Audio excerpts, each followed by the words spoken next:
Hello ಅಲ್ಲ mister ಸೂರ್ಯ ಹೇಳೋ ಕರಿಯ. ಏ ಜಾಸ್ತಿ ಮಾತಾಡಬೇಡ ನೀನು. ಎಲ್ಲಿದ್ಯಾ? I am in the center of the cloud and the ಮೋಡ in the under of the atmosphere ozone layer. ಅದೆಲ್ಲಿ ಬರ್ತದೋ? ದುಬೈ ಅಮೆರಿಕನ? ಈ ಅದೆಲ್ಲ ನಿಂಗ್ ಅರ್ಥ ಆಗಲ್ಲ. ಫೋನ್ ಮಾಡಿದ್ ಏನ್ ವಿಷಯ ಹೇಳು. ಇದೊಂಚೂರು ಬೆಂಗಳೂರು ಕಡೆ ಬಾ ಬೇಗ. ಏಕೆ? ಮೊನ್ನೆ ಹೋಗ್ದಿದ್ ಚಡ್ಡಿ ನಂದು ಒಣಗಾಕ್ದಾಗ ಹೆಂಗೈತೆ ಇವಾಗ್ಲೂ ಹಂಗೆ ಐತೆ.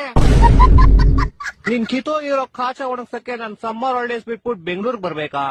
ನೀನ್ ಸಮ್ಮರ್ ಹಾಲಿಡೇಸ್ ಅಲ್ಲಿ ಇದ್ಯಾ? S bro, summer holidays March April ಅಲ್ಲಿ ತಾನೆ ಬರೋದು.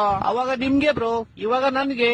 ಅದ್ ಸರಿ, ಏನ್ ಮಾಡ್ತೀಯ ಸಮ್ಮರ್ ಹಾಲಿಡೇಸ್ ಅಲ್ಲಿ? ನಿದ್ದೆ ಮಾಡ್ತಾ ಇದೀನಿ ಬ್ರೋ. ಸಮ್ಮರ್ ಹಾಲಿಡೇಸ್ ಇಲ್ದೇ ಇರ್ಬೇಕಾದ್ರೆ ಏನ್ ಮಾಡ್ತೀಯಾ? ಅವಾಗ್ಲೂ ನಿದ್ದೆನೆ ಮಾಡ್ತಿದೀನಿ ಬ್ರೋ. ಅಯ್ಯ, ನಿನ್ ನಿದ್ದೆಗೆ ನಾನು ಒಣಗದೆ ಇರೋ ಕಾಶ ತುರ್ಕ. ವಾರದಿಂದ ಹೋಗ್ದಿರೋ ಬಟ್ಟೆಗಳು ಯಾವ್ದು ಒಣಗಿಲ್ಲ ಇಲ್ಲಿ. ಇಡೀ ಬೆಂಗಳೂರು ಬಸ್ಲು ಮನೆ ಆಗೈತೆ. ಅಂಡರ್ ಪಾಸ್ ಓಡಿ ಹೋಗ್ತಾರೆ ಗಾಡಿಗಳು, ಯಾವ್ದು ಆಚೆ ಬರ್ತಾ ಇಲ್ಲ. ಜನ ಚೊಳಿ ಸಾಯ್ತವ್ರ ಇಲ್ಲಿ. ನೀನ್ ಆರಾಮಾಗಿ ನಿದ್ದೆ ಮಾಡ್ತಾ ಇದ್ಯಾ?